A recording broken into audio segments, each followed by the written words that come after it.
Hello, everyone, and welcome to Inspire. We are so happy to have you join us today. My name is Shaw Hayes, and to the left or right of me, whichever way you're looking, is our founder and co-host Kiana. Hello, everyone. Did you say hello? Because I couldn't hear. It was like I did. I said hello, everyone. We are so happy today to have here with us a young entrepreneur and actor who is up and coming and wanting to share his journey about his entrepreneur endeavors as well as diving into the acting world. As they say, you get bitten by the bug. So finding out how he got his hand into starting into wanting to do that. But without further ado, let's welcome Chauncey A. McQueen.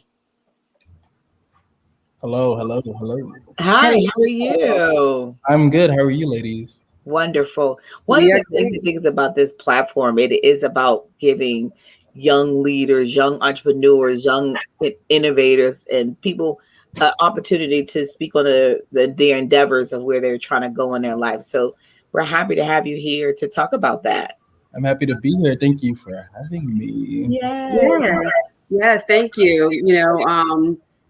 We reached out, you were interested, and we look forward to hearing all about your journey, hearing about MuskLabs. And just for anyone that may have missed it, there's a discount code. Visit musklabsusa.com, and there's a discount code Inspire. Check out his products. But I'm going to jump right out of here and let you two finish. Yeah, I'm gonna give some stuff on that Musk Labs. I was looking at it earlier, like, oh, okay.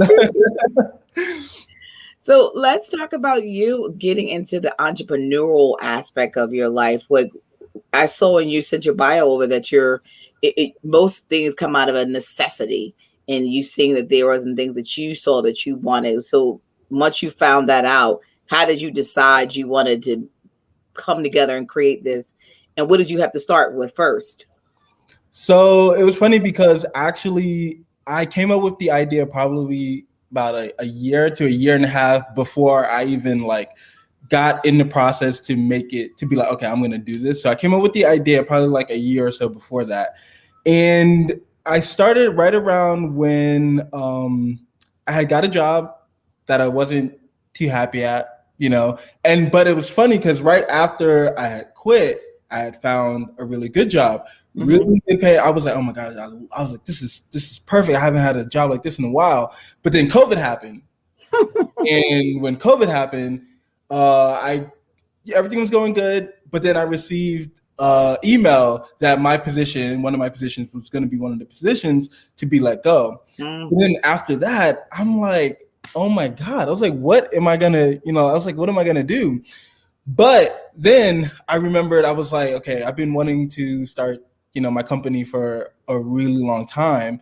So I was like, well, I ain't got nothing else to lose, so I might as well do it now. So then that's when I applied for my LLC, and I really got the ball rolling because I knew once I applied it for my LLC, a business bank account and stuff like that, I had this but to keep going. You know what I mean? Okay. And was it and you starting I guess creating the foundation for your business, did you reach out to people to ask them kind of like how did it get started? Do you have anyone that you can ask for advice to help you kind of work through those processes of actually starting a business? Crazy thing about it, no. Okay.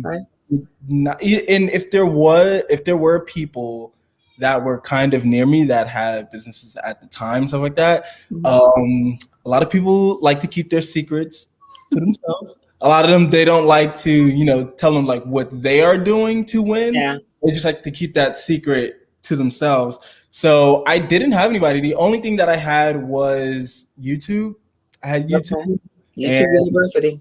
YouTube University, and I would watch videos of people who had started a business and all the different things and stuff like that. So that's who I would go to YouTube. Okay. So so then knowing that you didn't have anyone there to kind of guide you along the way and you doing it on your own.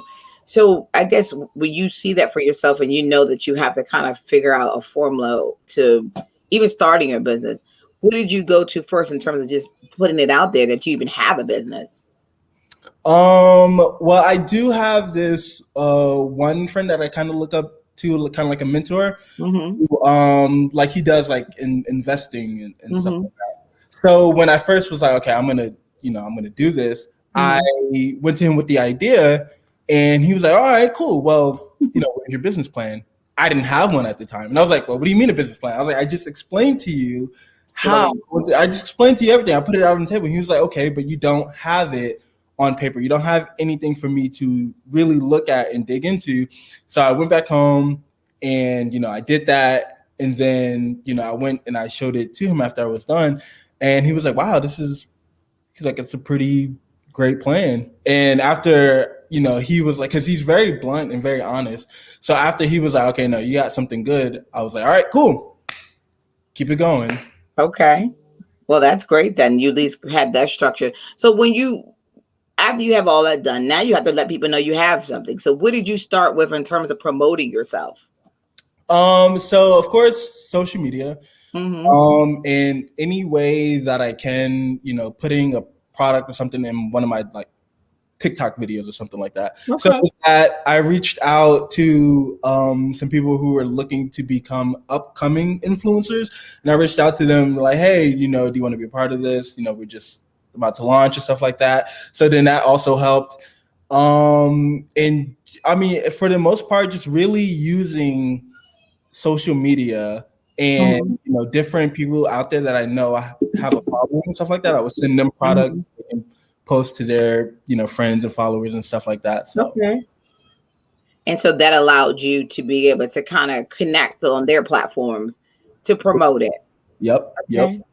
Yep. So give kind of like a kind of brief overview, kind of what products what MuskLabs is made of.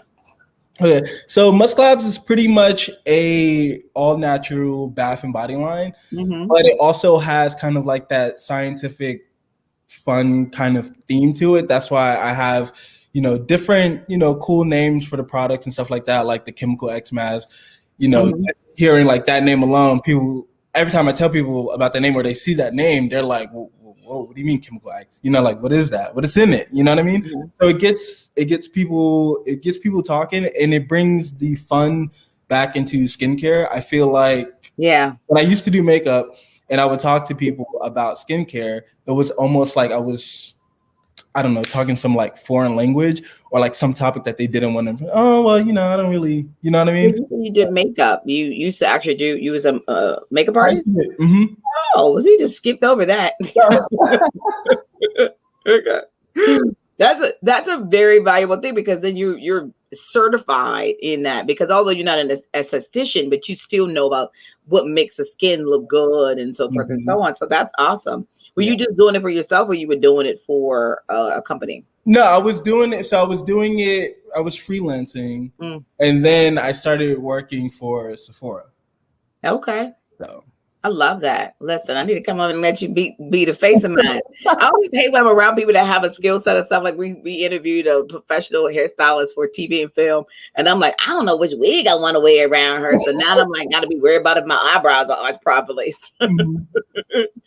Well, that's great though. So you have that experience to some degree going into this, and this is not just a novice thing. You knew about it, so that kind of gave you a kind of leg up into that.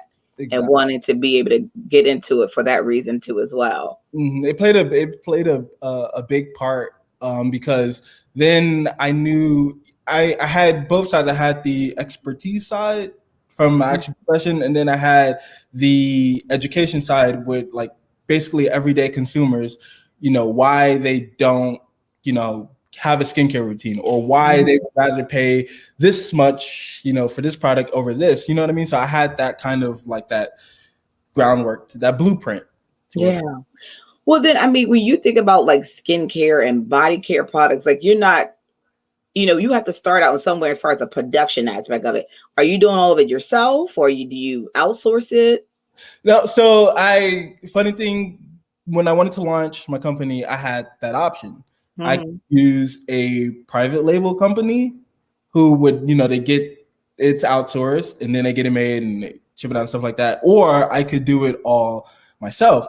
And I was like, well, I want to do it all myself. I was like, because I want to be able to add something that some other companies don't have. Yeah. And I also want to Well, yeah, pretty much that. I wanted to add something that other companies didn't have. So I was like, well, I might as well just do it myself. So my mom's garage is like, it's a little warehouse. So I love it. warehouse slash lab.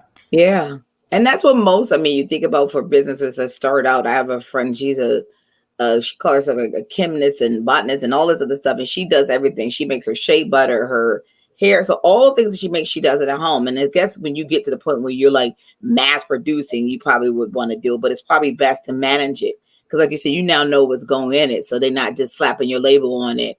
And then you got some, products in there that you wouldn't be able to stand by. People say, well, why does it have this in it? So that's good.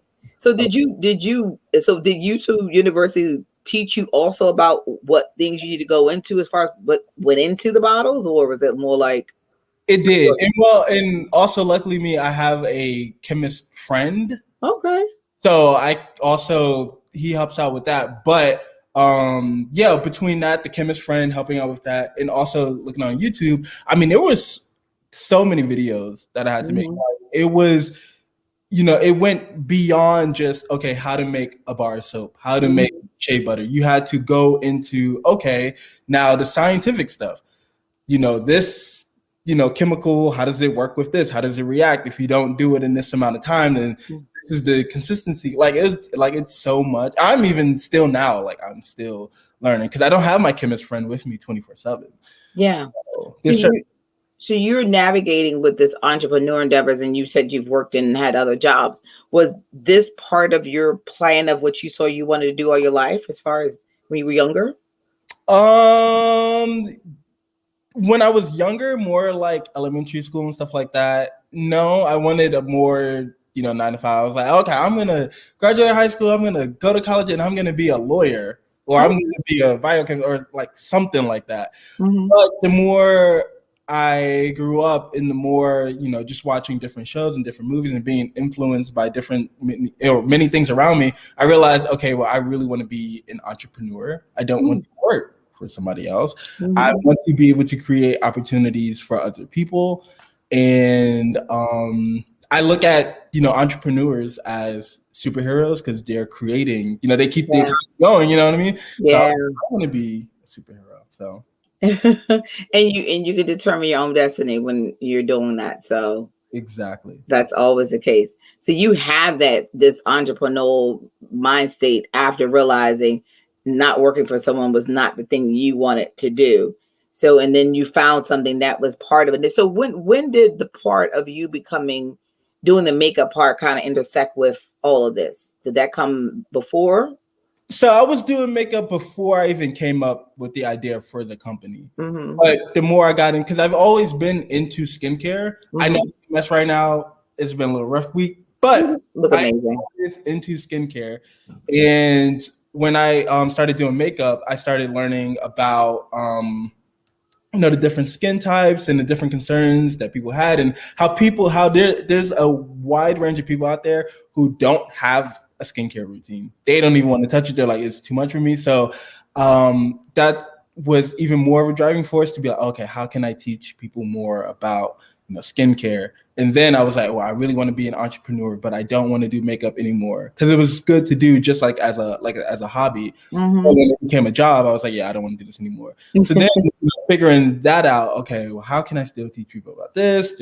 And I was like, here we are. There we go. It came all together. Yep. So how did the name MuskLabs come about? So I was thinking, well, the original name for the company, I was thinking for it to be something else.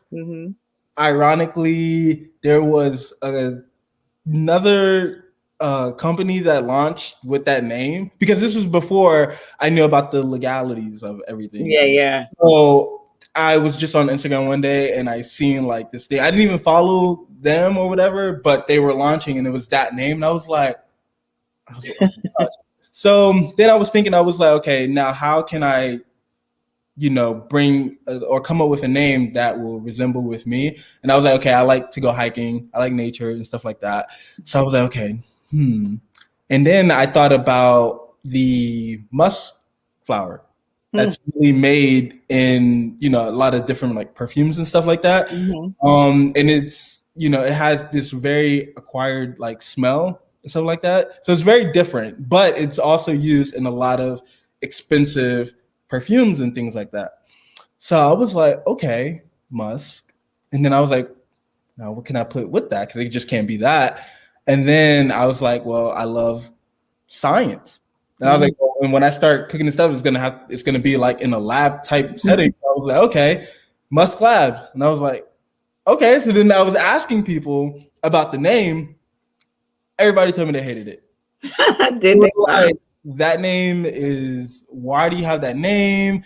They would, you know, refer or compare it to like other stuff. I mean, they just hated it. Yeah. And I was just like, all right, that's a sign that I need to do it. So then I did it. So the opposite of what everyone said is what you did. Yep. I love it. I love that. I love that. I love the fact that you were able to take the non-advice from people and say, I'm going to do it my way. Because a lot of times people are geared towards what everyone else thinks as opposed to having your own individual thoughts. So, you know, that's great that you were able to kind of allow that to kind of push you towards that direction, because it is uniquely who you are, what you want to do with your own business. So what is your, ultimate goal for MuskLabs, and what do you want to do with it? My ultimate, every time people ask that, my ultimate goal is to, and I know it's going to make you laugh when you think about it. But my ultimate goal is to like put Lush or Bath and Body Works out of business. That's my goal.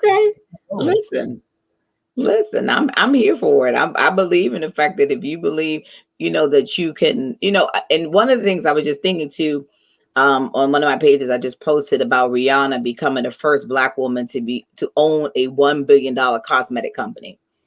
At no point probably when people was telling her, no, she shouldn't be doing this, did she probably ever foresee for herself that was going to ever happen. But Fenty Beauty is now a $1 billion valuation of a $1 billion business. So dreaming big is what you should do. You know, you can see my sign back there. That's my mantra in life. So you have to say that. So you do have to say that to yourself. So that's great that you believe that that's the aspiration you want to go versus, oh, I just want to have a food stand, a beauty stand on the side of the road. Like you said, no, I want to put them out. That's literally how I thought. I used to think, and it took me hanging around more people that, you know, I want to be like, you know what I mean? So I started hanging on those people, and I started realizing, okay, well, if you're going to dream big, why dream small? I used to be like, oh, okay, well, I just want, you know, a little kiosk in the mall or something like that. And then my friend was just like, no, you want a store. You want a whole storefront. And I was like, I do want a whole storefront. Yeah. Yeah. And it is about that. And it's so funny. I literally have these little post-it notes I write around my house. Another day I said, dreaming big doesn't start with the dream. It starts with the action. Exactly. So once after you dream it, now you got to put the work in. So exactly. That's the awesome thing to that, and cheers to that. So then now you're this entrepreneur about to take over the beauty cosmetics, skincare line industry, and you're diving into acting. So how did that come about? So it's funny because I actually started acting even before like MuskLabs or whatever. Okay. So how I got into it, I've always wanted to get into acting. In high school, I did like little plays and stuff like that. And then when I was in high school, I started working at Busch Gardens, and I was a puppeteer at Busch Gardens. And then graduating and moving back to New York, I was a stage tech. I was downtown Manhattan, and it was just like something about like acting. I was like, oh my God, like I want to give it a try, because I'm that type of person. I'm like, oh, I want to try this. So when I moved here, because I moved here for makeup. No, what's here? Where is here? Atlanta. Okay, go ahead. Yeah, so when I moved from New York to Atlanta, and I was like, okay, you know, so there was obviously there's a lot more opportunities when it comes to like acting in Atlanta. So my friend was doing like a extra gig for, you know, doing a background acting for this show like that. And he's like, oh, you should come. And I was like, all right, fine, I'll go. It's like one of my days off. So I was like, fine, I'll go. And seeing the actors work on set, it's like something that I can't even explain. Like something, it's amazing. Like it's so amazing watching them work. And I was like, oh my God, I want to give this a try. So I was like, okay, I'm gonna give it a try. I got some headshots done. And then meanwhile, I didn't take any acting classes. I didn't know how I was gonna feel about this, but I got some headshots and I just put myself on this website, Actors Access, and I'm submitting for auditions, putting it in, and then I started getting them back like, okay, well, can you audition for this role? Can you audition for this role? And then I was just like, okay. Then I told myself, I was like, okay, if you book one gig, then we might be on to something. So I actually did. Well, actually, I did two. I booked one for this play, and I came on as like not a smaller role, a really small role. And then that asked me if I wanted to do the lead role because one time I had to read for the lead, and I guess I just blew it out the water. And it was like, okay, well, can you do this? So me and him switched. And then after that, I had got a role for this short film that's on Amazon Prime. And then after that, I was like, okay, you might be onto something. So I stuck to it. Yeah. Well, that's the thing about and one of the things about Atlanta now, that it has become one of the major cities that's basically in the industry now. Before it was like you had to be in New York or LA, and now it's San Francisco, LA, New York, and Atlanta. So that's the great part about being where you are, because a lot of times people think that you can, I mean, not saying that there aren't opportunities outside of those areas, but they're very far and few between the ones you can find in that area. So, and that's great advice in terms of getting on those platforms, because a lot of times people don't know that you got to get on some kind of platform, or you have to have some kind of representation. Did you ever in the process of that get a representation? It's funny that you asked that. I just was, but we went through something, so not anymore. Okay. But, what you said about how certain people don't want to go after things because they think that they need representation, that is far from the truth. I want to say probably a couple of months before, or like after getting on Actors Access, I got to audition at Tyler Perry Studios for their show, Bruh. Obviously, I didn't get it, but just being able to audition for that, and I didn't have an agent at the time. I was like, okay, now it gave me more confidence to be like, okay, I have a shot at going after this. So nowadays, when people tell me that they want to do acting or they want to do makeup artists, whatever that they want to do, I tell them just go after it, because sometimes you think you need something. Yeah. You think you need things in order to get to that next level, and it's just like you don't. So although you're doing the entrepreneurial side of it, have you fully invested in terms of what you want to do as far as the acting side, and you see that the headshots, but and then even having representation? Have you like done acting classes and stuff now? So during COVID, I had the time to kind of sit back and be like, okay, now that, especially after I did that short film, I was like, okay, now where do I want to go in acting? How am I going to turn this dream into a reality? You know what I mean? There's a million actors out there. Yeah. There's thousands of them just here in Atlanta alone, So I'm like, okay, now what am I going to do that's going to set me apart from those other people? So that's literally what I've been doing. Okay. So now in the upcoming, months, when I, rebrand myself when it comes to acting, now I have a actual game plan to, start from. Okay. Well, that's good. So you've already kind of created that for yourself. And you were saying that not having the representation, and you still going out here and landing, or at least getting opportunities to audition for that through online service. Was it harder for you when you had the online service without the agent, or did it become easier at some point when you had one?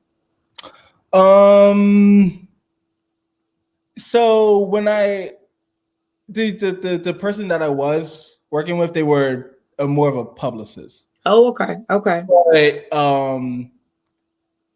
that's a hard situation to go over because that didn't work out that good. Yeah.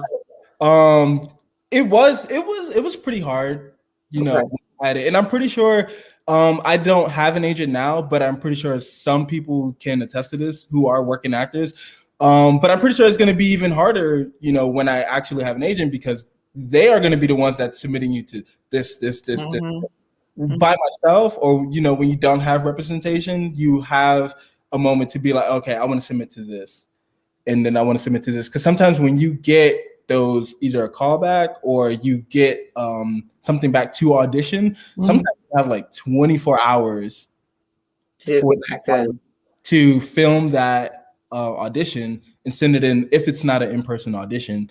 So, and I'm pretty sure that gets even harder when you have an agent because you don't have control over what you see anymore because they're going to be coming like that. Right, right. Well, that's good. I mean, at least now, when you look at it from an actor standpoint, as you're starting to evolve and learn more, who do you look to, or who have you seen over the years that you kind of look at and kind of, I guess, not so much want to model something yourself out there, but as far as actors that you like and you see on screen?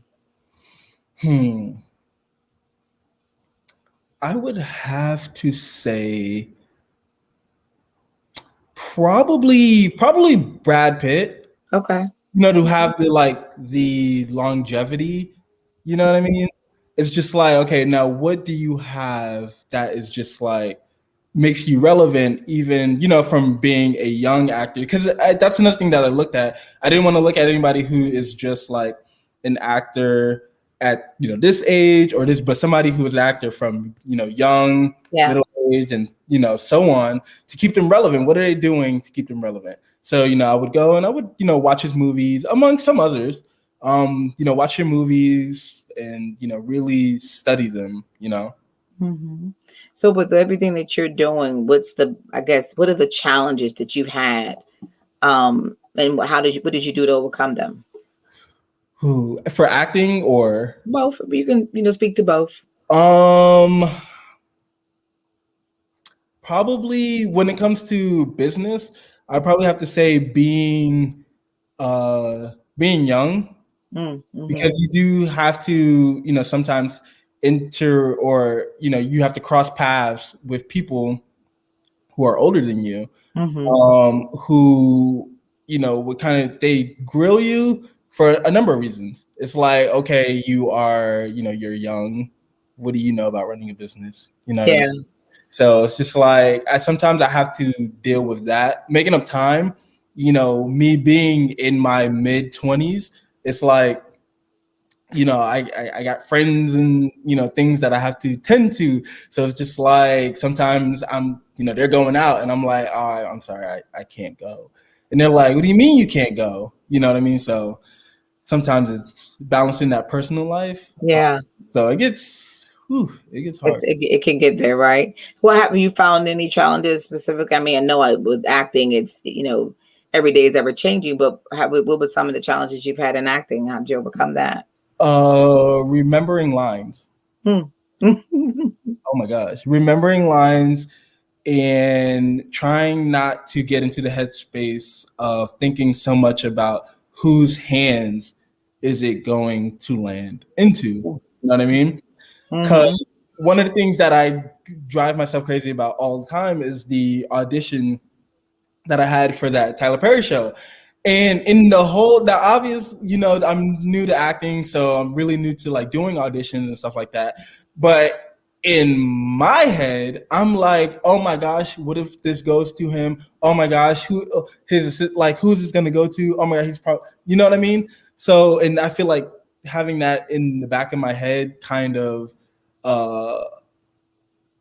affected my audition. Yeah, absolutely. So, especially as an actor, I would say, you know, remembering lines and trying not to think about like whose hands is it going to, you know, end up in.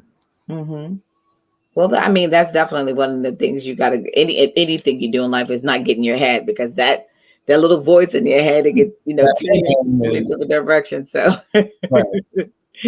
so if you had a role you would want to play, if you could think about it, what would that role be?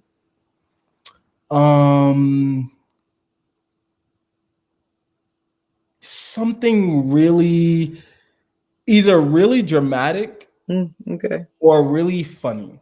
Okay. Funny best friend. Okay, funny best friend. You already got character type in your head. Funny best friend. Oh, I do. I really have a whole, because I also write. Okay. So I told myself, I was like, okay, I started working on the script, and literally the two main characters that I have in my head is me and Issa Rae. Okay. Well, she's out there doing things and having her own production company, so you better get that script together. You never know. Right. She might be down there. You may be able to go, hey, Issa, you want to check this out? So you never know. But this has been so great. I mean, I definitely look at in terms like the fact that you have the entrepreneurial aspect going on in your aspiration as far as acting, because getting into this business, you can have the focus of acting, but having an entrepreneur endeavor could still help. And people often think you should only do one thing. And I think you should do both things at the same time, but still give just as much as effort as if you were only doing one. Yeah, so that's good that you're doing that. Yeah, because I think like this is just like tomorrow is, because people used to tell me that all the time. Okay, you can only focus on one. Yeah, how it's been like growing up, but tomorrow isn't promised. So why not go do that thing that you want to go do because that person said no? Absolutely. And that's the thing. And just keep persevering, because the biggest thing is like we're all in a pandemic, and things that we thought we had planned out for ourselves hasn't happened. So I love this video that's on TikTok. And the lady is like, I had this outfit I was going to wear, but I can't wear this outfit. I was going to wear this outfit. I can't wear this outfit. And it's so funny to me because it is so true. Like everything that you had in your mind, I was going to wear this or that. And none of that's happening. So all I know, Atlanta is real turned all the way back open. This is why I'm not going out. It's a lot. It's definitely all the way back open. I was just down there last October, and I was like, oh, so Corona not around here. Oh, okay, great. Okay, great. That's good to know. That's pretty crazy. But that's awesome. So when you think about your life and where your direction you're heading and all the things you started and where you're heading, what advice would you give to a young, aspiring entrepreneur, actor, or just someone looking to get started? What advice would you give them? Like I said, tomorrow is not promised. Tomorrow's not promised. You do not know what's going to happen. Like, I think about it like this. This is how I live my life pretty much like every day, is if you were on your deathbed, would you be satisfied with how you lived your life? That's pretty much how I go with my everyday life. So pretty much just go after your dreams. Do what you want to do. Like if you want to become a astronaut and all of your friends are telling you you're crazy, go do that. Go do that. It doesn't matter what they say. It doesn't matter what they do. It doesn't matter, how they feel about it. Just go live your life. That's pretty much my advice. I love that. I love that. And I love the fact that you went against the grain of what people told you should do with your business. And because the thing about it is, it's nothing about what everyone else's impact. Of course, you want to do research and what people say that they like, but knowing yourself and being firm on that is what's going to keep you going and keep you steady on your course, because you often allowing all these external people to get in your head to tell you who you should be, then you end up deviating from your path. So keep at it. And I definitely know that you're going to go. Somebody have a question. It says, how are you submitting auditions during COVID? Have you ever had to audition via Zoom? This is from Islunic the Messenger. Okay, I'm saying that right. Yeah, so pretty much how it's going now, especially like if you're like on Actors Access and stuff like that, 9 times out of 10 they have you, even before the pandemic, stuff like that, they would have you record it anyway. Mm-hmm. So, but how some people are doing now, you would either do it kind of like how in the traditional way, they would send you, okay, this is what we need, and you would actually record it on your phone or camera or something like that. But you do have some directors and stuff like that who want you to like audition live in front of them, and it'll be on Zoom. Mm-hmm. Okay. Which I haven't had to do one of those yet. I have seen them, and I'm like, even on that's still like It's ever changing. That's the great thing about, doing it. It's like one of those things that underneath this scenario, everyone had to probably like create, reinvent, and pivot to some kind of way, and learning some other new thing to kind of address the situation we're all under. So, Exactly. and we were saying if you have any other questions, but if anyone else out there has questions, tell everyone where they can reach you and your MuskLabs and where to find you on that as well. Yeah, so you can follow me on my personal page, which is at Chauncey McQueen, or the business page at MuskLabs, or you can visit musklabsusa.com. I love that last name. That's a strong, name attachment to things we all know. This director's name McQueen, fashion designer's name McQueen. So that's awesome. I know you often get is like, is that really your name? Did you just say but it's something that when I was in like a senior in high school, when I realized, okay, no, like I am going to be something, period. And then I was just like, okay, I need a name that's like really just like when you see that name, it's just I like, love it. boom. So that's like, yeah, and it definitely stands out for sure because when I said, oh, Chauncey McQueen, that just but it's so funny that you said that because I was talking to my niece who has a lash line, and she was trying to figure out these names for stuff she wanted to do, and I said your name has enough presence on its own that you don't have to think about anything else in terms of that. Like Versace is a person's name, Donna Karen is a person's name, like all these places that or designers that people buy. Name. Or people that even Louis Vuitton is a person's name. So it's one of those things where, if you have the presence of a name, then go for it. Okay. And if not, change it. Exactly. If someone didn't do what I did, change it. I mean, that is so great. Well, I know that we were sitting here seeing if there was any more questions coming in, but if anyone does have questions for Chauncey and wanted to reach him again, find him on all his social media handles and follow him on his MuskLab and go buy his products. If nothing else, we need to be supporting. We also most support by business and all forth and so forth. We should be doing that on the average, not make it just a moment. Do it often. We can go into Lush and Sephora and all that stuff to buy those things. We can also support MuskLab, and make sure you don't forget to use the code INSPIRE. You get a discount, y'all. Inspire.